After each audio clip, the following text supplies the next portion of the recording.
If you think California is all sunshine and beaches, think again. Because these 3 stories happen to real people, in real places, and what they experienced still doesn't have an explanation. Intro California, known for Hollywood, beaches and dreams. But behind all that, there are places where something feels off. Tonight I'll share 3 true horror stories from California that might make you question what's really out there. Story 1.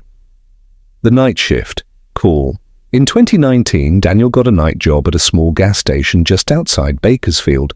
The area was quiet, almost too quiet. His shift started at 11 p.m. and ended at 6 a.m. At first, everything was normal. Few customers, occasional truck drivers. But one night, around 2:17 a.m., the phone rang. That was strange, because the store phone almost never rang that late. He picked it up. No one spoke, just breathing, slow, heavy, right into the phone. Daniel felt uncomfortable. He hung up. A few minutes later, it rang again. This time, he didn't answer. Instead, he checked the security cameras. Outside, the parking lot was empty, but then he noticed something. Near pump number 3, a figure, standing completely still, facing the store. Daniel froze. He hadn't seen anyone walk in, and the camera footage didn't show anyone arriving. The figure didn't move, didn't blink, just stood there. Then suddenly, the phone rang again. Daniel looked at it, then slowly picked it up. And this time, a voice whispered, "I'm right outside." He dropped the phone, looked back at the camera. The figure was gone. He ran outside immediately. Nothing, no footsteps, no cars, no sound. The next morning, Daniel quit, but even now, he says sometime late at night, his phone rings, and when he answers, there's only breathing. Story 2, the empty highway. A college student named Mia was driving back to Los Angeles from a late-night trip. It was around 1 a.m. She was on a long, empty highway. No cars, no lights, just darkness. After about 20 minutes, she noticed something strange. A car behind her. It hadn't been there before. Its headlights were dim, almost flickering. Mia felt uneasy. She sped up. The car stayed the same distance behind her, not getting closer, not falling back, just following. Then suddenly, her radio turned on by itself, static. Then a voice, soft, distorted. "Don't stop the car." Mia's heart started racing. She tried turning off the radio. It wouldn't turn off. The voice repeated, "Don't stop the car." Then her dashboard lights flickered, and her engine stopped. The car rolled to a halt, complete silence. Her breath shook as she looked in the rearview mirror. The car behind her was gone, just disappeared.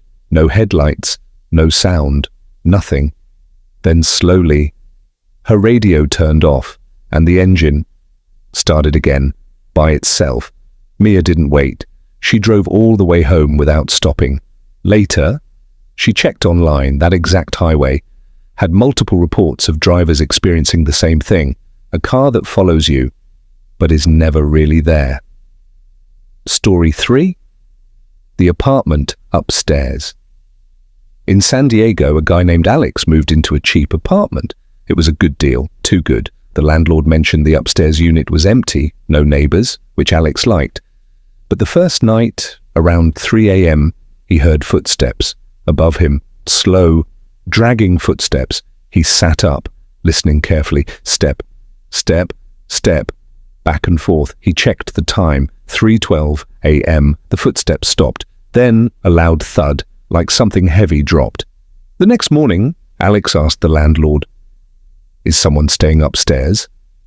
The landlord looked confused. "No, that unit hasn't been used in years."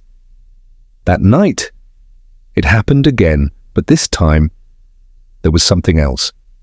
A voice, soft, whispering, right above his ceiling. Alex couldn't understand the words, but it sounded close, too close. The next day, he decided to check. He went upstairs. The door was locked, but slightly open. He pushed it. Inside, dust everywhere, no furniture, no signs of life. But in the middle of the room, there was something disturbing. Footprints, fresh footprints, leading in circles, as if someone had been walking all night.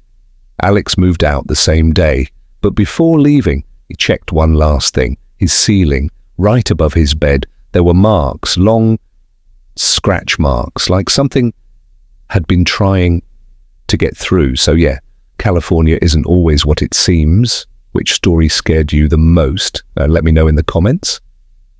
And if you enjoy real chilling horror stories like this, make sure to subscribe to Nightshade, because the next story might be even worse.